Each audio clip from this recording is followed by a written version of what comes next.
Subscribe man for a journey of self-realization and press bell icon to get notification for new video.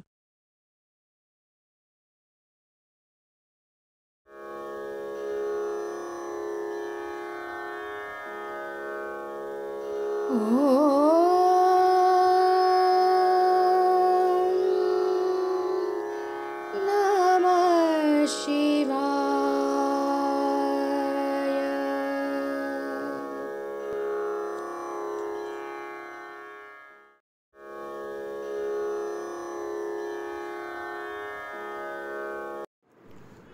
हर कोई नाम के बारे में कह रहे हैं, लिख रहे हैं।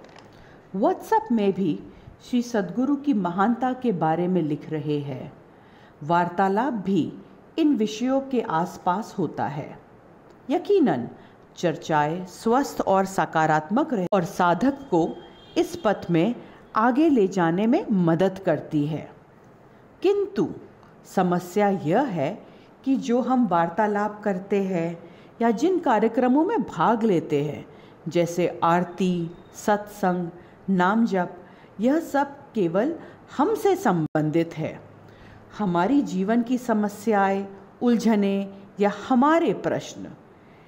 इन कार्यक्रमों में भाग लेते समय वह अपनी उलझनों में ही डूबा रहता है और अपने रिश्तों को लेकर चिंतित, इसी सोच में रहता है कि यह सब करके वह खुश है क्या। इन सभी से वह अपने आप को अलग करने में असमर्थ रहता है। वह समझ ही नहीं पाता कि श्री सद्गुरु इन सब से परे है और हमें भी वह इन सब से ऊपर ले जाने की कोशिश कर रहे हैं। अपने सत्संग में कोई 5 वर्ष, 10 वर्ष, 15 वर्षों से नियमित रूप से आ रहे हैं। इस अवधि में निश्चित ही उन्होंने अपने जीवन में कई उतार चढ़ाव देखे होंगे और ऐसा भी समय आया होगा कि भोजन भी पर्याप्त नहीं होगा। कई लोग पैसों की तंगी से जूझ रहे होंगे और कईयों के पास अधिक मात्रा में धन होने पर वह लापरवाह हो गए होंगे। प्रत्येक व्यक्ति को यह ध्यान में रखना आवश्यक है कि यह जरूरी नहीं कि जिस व्यक्ति के पास अथाह धन है वह जीवन भर धनी रहेगा। वैसे ही जिसके पास आज कुछ भी नहीं वह जीवन भर निर्धन रहेगा। थोड़े शब्दों में यह कहना उचित रहेगा कि सभी ने जीवन में कई उतार चढ़ाव देखे हैं। उसे यह महसूस करने की ज़रूरत है कि उसके जीवन में जो भी कुछ होना है उसमें श्री सद्गुरु का आशीर्वाद है। श्री सद्गुरु के ज्ञान या आशीर्वाद के बिना कुछ भी नहीं होता। सबसे कठिन प्रश्न अर्पण और समर्पण शब्दों को समझने में है। हर श्रद्धालु इन 2 शब्दों के बीच भ्रमित है। पूर्णतः समझे बगैर वह अर्पण और समर्पण के बारे में बात करते हैं। असली अर्थ ज्ञात होना महत्वपूर्ण है। जब हम कहते हैं कि हमने श्री साईं बाबा को मिठाई अर्पित की, तो इसका क्या अर्थ है? इसका सीधा सा मतलब हुआ कि हमने मिठाई का एक डब्बा रखा है। आइए उदाहरण लेते हैं संत नामदेव जी का। भगवान ने वास्तव में संत नामदेव का चढ़ाया हुआ दूध पिया था। आप सभी को यह कथा ज्ञात है कि श्री संत नामदेव द्वारा चढ़ाया हुआ दूध वास्तव में गायब हो गया था। अर्थात विट्ठल देव ने सच में वह दूध पिया जो संत नामदेव ने चढ़ाया।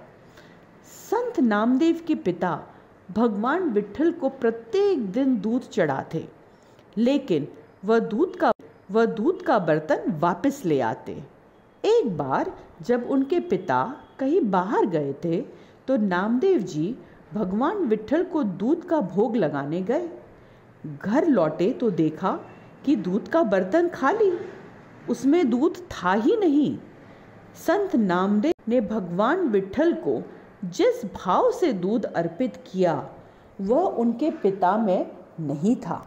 इसमें कोई प्रश्न नहीं कि उनके पिता ने कई वर्षों से भगवान जी को दूध अर्पित किया, लेकिन समर्पण की कमी थी। बस इसी तरह सभी बंधनों से बाहर आना है तो हमें स्वयं को श्री सद्गुरु के चरणों में समर्पित करना जरूरी है। सीधे शब्दों में कहे तो हमें संसार को श्री सद्गुरु के दृष्टिकोण से देखना प्रारंभ करना होगा। हमें उसी तरह सोचना होगा जैसे श्री सद्गुरु सोचते हैं और हमें कोई भी समस्या का विश्लेषण उसी तरह करना होगा जैसे श्री सद्गुरु करते हैं। दूसरी भाषा में हमें तहे दिल से श्री सद्गुरु में समर्पित होना चाहिए। यह समझने में भूल न करे कि पूर्ण समर्पित का अर्थ है निष्क्रिय हो जाए, बिल्कुल भी नहीं, बल्कि अपने सभी कर्तव्यों को अच्छे से निभाना और पूरी भागीदारी से पूर्ण करना। सभी आवश्यक प्रयास करना चाहिए अपने कर्तव्यों को पालन करने के लिए। आज हम भोजन गैस पर पकाते हैं, लेकिन पुराने समय पे चूल्हे में खाना पकाया जाता था। जब लकड़ी को चूल्हे में रखकर खाना पकाते थे तो लकड़ी पूरी राख में बदल जाती थी। संक्षेप में उस लकड़ी का पूरा अस्तित्व नष्ट हो जाता है। ये है समर्पण। चाहे किसी भी तरह से लकड़ी को जलाओ, अंत में जो बचता है वह केवल राख ही है। हमसे भी यही अपील है कि हम श्री सद्गुरु को समर्पित है तो हमारा अस्तित्व समाप्त हो जाना चाहिए। वर्षों से मैं कह रहा हूँ कि श्री सद्गुरु की दृष्टि रखो। अपनी स्वयं की दृष्टि का इस्तेमाल बंद कर देना चाहिए। भ्रमित मत होइए, शाब्दिक रूप से नहीं। आपको अपनी दृष्टि का उपयोग करने की आवश्यकता है, लेकिन चीजों को देखते समय श्री सद्गुरु जैसे सोचने की जरूरत है, छानबीन करने की जरूरत है। हर चीज को देखते समय अपनी अंतर की आवाज सुननी होगी। यदि आप ऐसा करते हैं तो इससे कोई फर्क नहीं पड़ता कि परिणाम क्या होगा, और आप इसकी जिम्मेदारी या परिणाम से मुक्त हो जाओगे, क्योंकि हम पहले से ही जानते हैं कि श्री सद्गुरु हमेशा अच्छा करते हैं। जो भी होगा अच्छा होगा, जो हुआ वह मेरे लिए अच्छा था, इसलिए श्री सद्गुरु ने किया है। यदि ये हमारा सिद्धांत है तो आपको अपने किसी भी नहीं है ऐसा तथ्य लगाना कि आप अभी भी अपने कार्यों और संबंधित परिणामों के बारे में सोच रहे हैं, ये दर्शाता है कि समर्पण गायब है। हर बार जब सत्य का क्षण मर जाता है तो आप दो मन में हो जाते हो। सभी स्पष्ट रूप से कहते हैं कि श्री सद्गुरु ही सब कुछ है, किंतु क्या श्री सद्गुरु आएंगे इस हल करने के लिए? मुझे ही यह करने की जरूरत है। लेकिन जब आप कहते हैं कि श्री सद्गुरु आने वाले हैं तो आप अप्रत्यक्ष रूप से संकेत दे रहे हो कि आप और श्री सद्गुरु भिन्न है। आपकी श्री सद्गुरु के साथ एक रूपता लुप्त है। यदि आप श्री साईं बाबा के अनुभवों के बारे में पढ़ते हैं तो उसमें लोगों ने उल्लेख किया है कि कैसे श्री साईं बाबा ने उनकी समस्याओं को दूर करने में मदद की। श्री अक्कलकोट स्वामी महाराज के अनुभवों में भी देखने को आता है कि श्री स्वामी ने जब अपने किसी एक अनुयायी को मारा तो उस अनुयायी की पूरी पीड़ाएं समाप्त हो गई। लोग सवाल उठा सकते हैं कि क्या इन कहानियों में सच्चाई है? ये हमारी चर्चा का विषय नहीं है, लेकिन इन अनुयायी को क्यों इन चमत्कारों का अनुभव हुआ? क्योंकि उन्होंने अपना जीवन श्री साईं बाबा श्री गजानन महाराज में समर्पित कर दिया था, इस वह मानवीय कल्पनाओं से परे चमत्कारों का अनुभव कर सकते थे।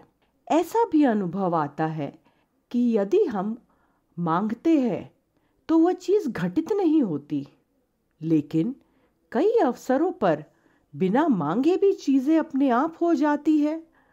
सब अपने आप सही चीज सही जगह पर हो जाती है। इसका कारण बड़ा सरल है। अगर आप स्वयं कुछ चाहते हो तो उसमें कुछ ना कुछ अहंकार जुड़ा हुआ रहता है, लेकिन जब आप अहंकार को छोड़ देते हो, साईं बाबा जैसे कहते हैं, माझा जो झाला काया वाचा मणि, जिसका अर्थ है जब स्वयं को पूरे अपने हृदय से समर्पित करते हो। यहाँ पैसे का मतलब पैसा नहीं है, यहाँ इसका अर्थ हृदय से है। मैं उसका ऋणी हूँ। दूसरे शब्दों में श्री साईं बाबा कह रहे हैं, मैं ऐसे व्यक्ति के लिए सब कुछ करूँगा, लेकिन हमारे साथ समस्या यह है कि हम हर काम आधे अधूरे मन से करते हैं। जय साईं राम।